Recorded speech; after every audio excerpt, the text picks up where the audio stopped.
Have you ever wondered what would have happened if Tanjiro were reborn with all of his memories? Could he defeat Muzan and his demons early this time? And most importantly, could he save the friends he lost? Well, as Tanjiro opens his eyes again, he would see that his entire family is still alive, even his father. Confused, Tanjiro wouldn't immediately understand what had happened to him. At first, he would think it is some kind of trick, or maybe even a blood demon art of some demon. However, as time passes, Tanjiro would realize that all of this is actually real. As soon as he realizes this, Tanjiro would burst into tears, happy that he can spend time with his family again. He would vow to change everything bad that had happened to him in the original timeline and would try to make life easier for everyone. Unfortunately, he would quickly realize that some things couldn't be changed. For example, his father was already ill with an incurable sickness, and no matter what Tanjiro did, he would not be able to save him. Realizing this, Tanjiro would make sure to spend extra time with his father, learning more about the Hinokami Kagura so that he could further refine his own form of sun breathing as he grows up. One important thing to remember here is that even though Tanjiro was reborn with all of his memories, some abilities like breathing styles and total concentration would still take some time to learn. This is why he would take every opportunity possible to train, practicing even as a child until he is able to master most of the Slayer abilities. He would only be around 10 when he achieves this, becoming one of the youngest to ever master these techniques. Knowing exactly when his father is about to pass, Tanjiro would make sure to properly say goodbye to him and thank him for everything he has taught him. For some time after this, life would go normally for Tanjiro, up until that fateful day when everything changes. But before we get to that, let me ask you something. Have you ever wanted to create your own Demon Slayer what-if scenarios or talk to Tanjiro and other anime characters? If so, you need to hear about today's sponsor, Fableverse. They're also giving away $100 gift cards, so stick around until the end. Fableverse is a free platform on voice.me where you can chat directly with your favorite anime characters. You can ask them anything. What's their favorite food, toughest battle, or even create your own what-if stories. The characters will even send you cool images the more you talk to them, which you can view in your gallery. And here's the best part. If you chat with Tanjiro and send at least 8 messages, you'll be able to enter a giveaway for one of 5 $100 gift cards. So what are you waiting for? Click my link in the description and start chatting with your favorite anime characters today. Knowing the exact date Muzan would attack his house, Tanjiro would make a plan. Instead of leaving his family at home while he goes off to sell charcoal, Tanjiro would come up with an excuse for everyone to go into town with him, attempting to hide them away from the attack. He would also consider defeating Muzan right then and there, but would realize that he's just not strong enough to do it. So everything would turn out great, right? Tanjiro evades Muzan and manages to save his family? Well, not quite. You see, although Tanjiro's plan would work at first, Muzan wouldn't give up that easily. Following their trail, Muzan would soon find them hiding in the village. That same night, he would attack the village, leading to many more casualties than before. Tanjiro would attempt to fight him, but would be easily dealt with and tossed aside. Muzan would then inject his blood into the rest of the family members, the same as he had before. Thinking that Tanjiro was dead, Muzan would then leave the village. Tanjiro would awaken the next morning to find Nezuko still breathing, and fearing what she might do to the surviving villagers, he would quickly set off with her towards Urokodaki's home. While on the way there, Tanjiro would blame himself for his family's death, saying how despite knowing exactly what would happen, he wasn't strong enough to help them. Soon after, Tanjiro would encounter Giyu again. Same as in the original, Giyu would attempt to kill Nezuko, but Tanjiro would easily deflect his attacks this time around. He would then tell Giyu that he would take full responsibility for Nezuko and that he won't let her hurt anyone. Giyu, though skeptical as ever, would decide to trust Tanjiro as he had in the original timeline, allowing them to go on their way. The pair would soon arrive at Urokodaki's place. Tanjiro would beg the former Hashira to help Nezuko with his hypnosis, and after some convincing, Urokodaki would accept. Now, although Tanjiro wouldn't necessarily need to train water breathing again, he would still take lessons from the former Hashira, hiding his strength for a time so that he could meet Sabito and Makomo again. In order to become an official Demon Slayer, Tanjiro would need to pass the final selection, but this time, he would apply a lot earlier as he didn't spend years training with Urokodaki. As soon as the final selection starts, Tanjiro would immediately track down the hand demon, slaying it with ease and saving countless lives in the process. Obviously, Honestly, Tanjiro would pass with flying colors, joining the ranks of the Demon Slayers much earlier than before. He would also ensure that Sabito and Makomo are able to rest now that the hand demon is dead, allowing their souls to pass on.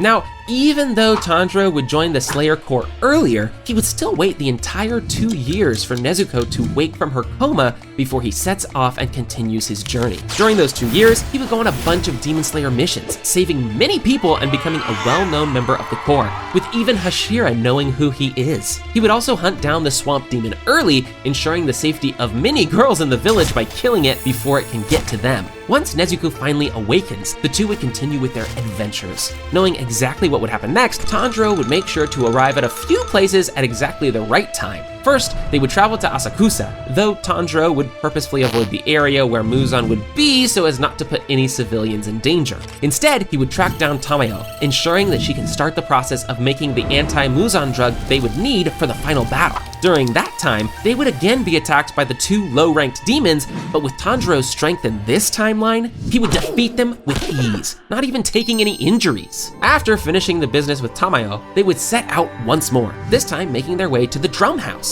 There, Tanjiro would finally meet Zenitsu and Inosuke, making sure their friendship stays the same in this timeline. The trio would then take on the drum demon, defeating him with ease and rescuing the children trapped in the house. Soon after, the assignment from Mount Nataguma would come in, and Tanjiro would know exactly what he has to do. He would arrive on the mountain a bit earlier than before, running through all of Rui's family with ease before taking on the child demon himself. In order to let Nezuko develop her blood demon art again, he would only use water breathing during this fight. However, once she finally uses her blood demon art, Tanjiro would let his abilities run free and would obliterate Rui using sun breathing. Thanks to Tanjiro's great strength this time around, Inosuke and Zenitsu would suffer only minimal injuries during this arc, while the Hashira would have much less cleanup on their hands afterwards. Many lower-level Demon Slayers would be saved as well, meaning that the Corps would have more members for future fights. This would prove especially useful once the Infinity Castle arc comes around. Anyway, after recovering in the Butterfly Mansion, Tanjiro would get to know the other Hashira,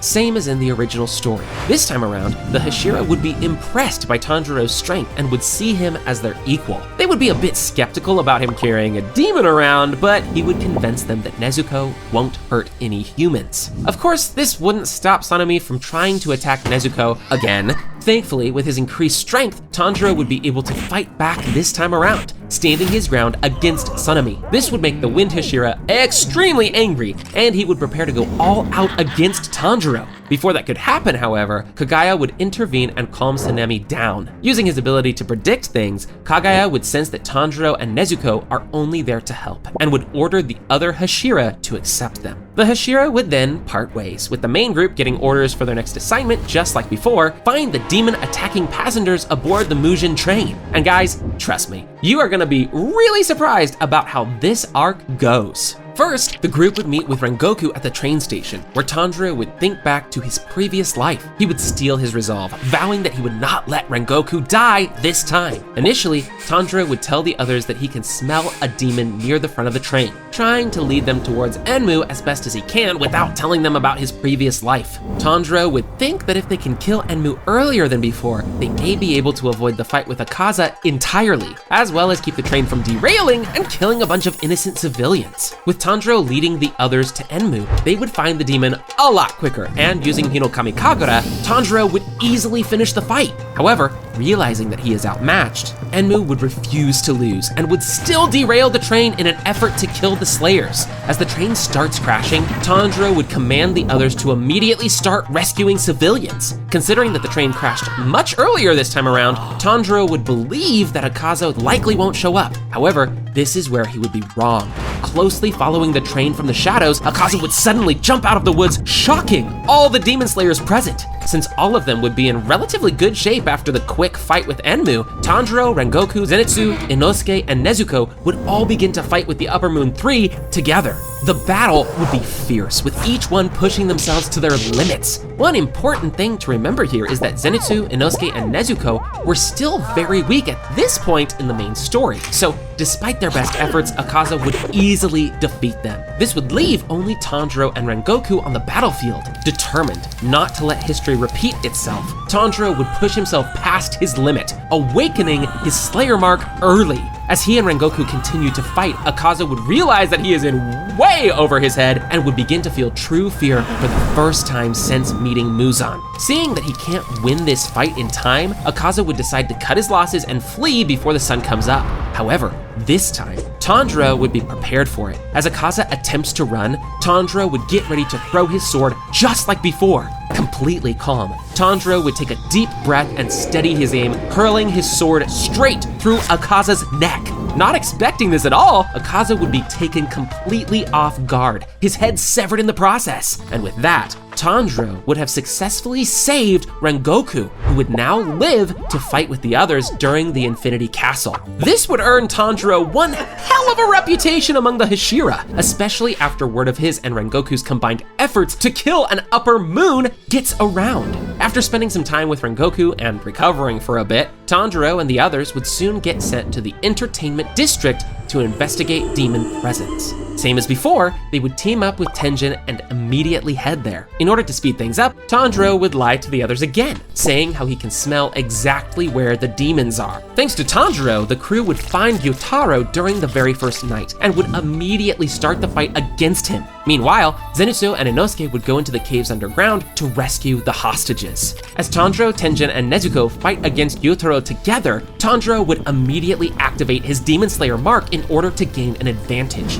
Seeing that Tanjiro is able to hold his own, Tenjin would leave him and Nezuko to fight alone while he goes to help Zenitsu and Inosuke against Daki. And to be completely honest, the demons wouldn't stand a chance in this battle. Using his sun breathing, Tanjiro would make easy work of Gyutaro and would slice his neck just as Tenjin slices Daki's. When the sun starts rising, Obanai would finally arrive at the scene and witness that all Slayers are alive and well. And yeah, in case you're wondering, this also means Tenjin would be ready for the final battle in the Infinity Castle since he didn't lose his arm. Anyways, since Tanjiro has defeated both Gyutaro and 𝐂𝐫𝐴 in this timeline, Kagaya would deem Tanjiro a major asset for the Demon Slayer Corps and would give him the title of Son Hashira. Tanjiro would take the title with pride, continuing to hone his abilities and develop his sun breathing even further, knowing that the toughest battles are still ahead of him. He would also talk to Kagaya about Tamayo, letting him know that she is an ally who is working to defeat Muzan as well, opening the door for them to start working together a bit earlier. During the Swordsmith Village, things would go similarly at the beginning, with Tanjiro bonding with Moichiro a bit and getting a new sword from the Yorishi doll. Since Tanjiro now knows everything about the Demon Slayer marks, he would tell Moichiro a bit about them and would assure him that he believes he can unlock its abilities as well. As night falls and battle begins, Moichiro would engage Gyoko while Tanjiro and Genya begin to fight the split forms of Hantengu. The battle would progress much quicker this time, with Tanjiro knowing the demon's weaknesses and where to strike. He would also use his sense of smell to try and hunt down the main body before they can all merge into the final form. This would completely surprise the demon, and with one swift swing of the blade, Tanjiro would behead Hantengu's main body, finishing the fight before Mitsuri even arrives. As the sun comes up, Tanjiro would encourage Nezuko to come out, telling her that everything will be fine. Listening to her brother, Nezuko would step out into the sunlight, and everyone would be surprised to see that she is completely unharmed. And even though everything went great for Tanjiro so far in this timeline, he would know that the most important battle is still ahead of him, and would soon start preparing for the final battle in the Infinity Castle. However, before that, Hashira training begins, with Rengoku and Tenjin training alongside everyone and awakening their Demon Slayer marks. Rengoku's appear as long billowing flames that work their way from his hands up to his elbows. Meanwhile, Tenjin's mark appears as musical notes on his cheek. Besides this, everything else during this arc goes pretty much the same, and the night of the final confrontation soon arrives. Same as before, Muzan kills Kagaya and gets caught in the trap set up for him. The first demon still makes it out alive though, and the Infinity Castle opens up, swallowing the entire Demon Slayer Corps. As the Slayers fall through the Infinity Castle, Tanjiro knows that things are different this time. They've defeated 𝐂𝐫𝐴, meaning he and Gyu are freed up to assist the other Hashira. Meanwhile, Rengoku and Tenjin are with them this time, which should make things much easier as well. Unfortunately, Shinobu would still end up alone and would have to engage Doma by herself. This goes the same as in the original timeline, with her losing her life and poisoning the demon. The only difference here is that Tanjiro would arrive soon after to help Inosuke and Kanao finish Doma off. With their combined forces, they would easily overpower the weakened Doma with minimal injuries. While the other Hashira are busy fighting their own battles, Zenitsu would pursue his own revenge against Kagaku as he did before, closing out the story on their rivalry and showing that he has truly mastered his thunder breathing technique. Same as before, he would reveal his own 7th form of thunder breathing and would put his rival to rest. As this is happening, Tanjiro would rush through the Infinity Castle, hoping to get to the other battles in time in order not to let the other Hashira die. Listening to the crows, Tanjiro would soon learn Kokushibo's location and would decide to head straight towards him. Every surviving Hashira alongside Inosuke, Kanao, and Genya would then take on Kokushibo together. And although Kokushibo is one hell of a fighter, he would be up against 6 Hashira here. And yeah, I don't think even he would stand a chance in this fight. As Tanjiro prepares to cut his head off with his sun-breathing techniques, Kokushibo would remember his brother, Yoriichi. Realizing that he was wrong all along, Kokushibo would accept his fate. In a split second, Tanjiro would finish his attack and the strongest upper moon ever would fall defeated. Tanjiro would take a brief moment to lay Michikatsu's soul to rest, vowing that he will end Muzan so that nobody has to become a demon ever again. With that done, all demon slayers can finally turn their attention to the final threat, Muzan Kibutsuji. However, this is where Tanjiro would realize that he has made one big mistake. You see, although defeating the upper moons earlier might have seemed like a good idea, it would also mean that Tanjiro and the others have to stall Muzan even longer before the sun rises. Despite all the additional Hashira who are alive this time around, surviving against Muzan for an extra hour is going to be a complete nightmare. Tanjiro would immediately realize his mistake of defeating the other moons early and would try to strategize what they can do. However, he would be reassured by Rengoku that everything will be fine. The battle finally begins, and the Hashira jump towards Muzan, trying to keep him busy until dawn. Obanai and Sanemi begin the charge, each one attacking Muzan from different directions to draw his attention, weaving in and out as they try to help each other. When they get tired, the others jump in, so Muzan would constantly have a fresh Hashira to worry about. Realizing that this battle is going to be much tougher than they thought, each Slayer would immediately activate their mark in order to go all out. Watching his friends fight with everything they've got, especially the ones who weren't there in the original timeline, Tanjiro would vow to defeat Muzan without anyone dying and would rush towards him with his sun breathing. Getting cut by Tanjiro's breathing techniques would immediately remind Muzan of Yoriichi, and he would feel the fear he hasn't felt in a long time. However, despite the Hashira's strength, Muzan would still manage to injure a bunch of them. Sanemi would suffer a slash to his gut, almost spilling his insides everywhere. Obanai would lose a leg during an attack, but would still manage to fight on using his snake-like movements. During one of his attacks, Rengoku would also lose an arm, while Tenjin narrowly dodges a slash and loses an ear in the process. Despite all of this though, the Corps would suffer no deaths as everyone gives it their all to attack Muzan while protecting one another. They would keep this up for hours, never giving Muzan any time to breathe. Soon, the sun would begin to rise, which would prompt Tanjiro to jump in for one final attack.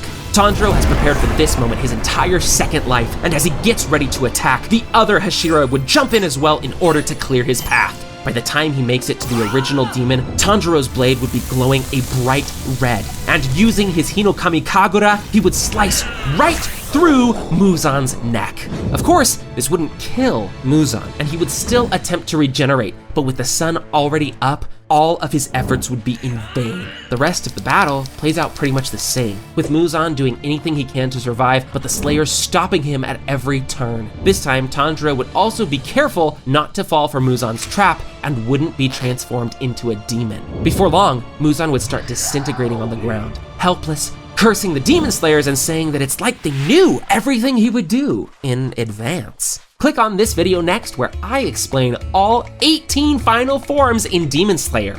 Go on, click it.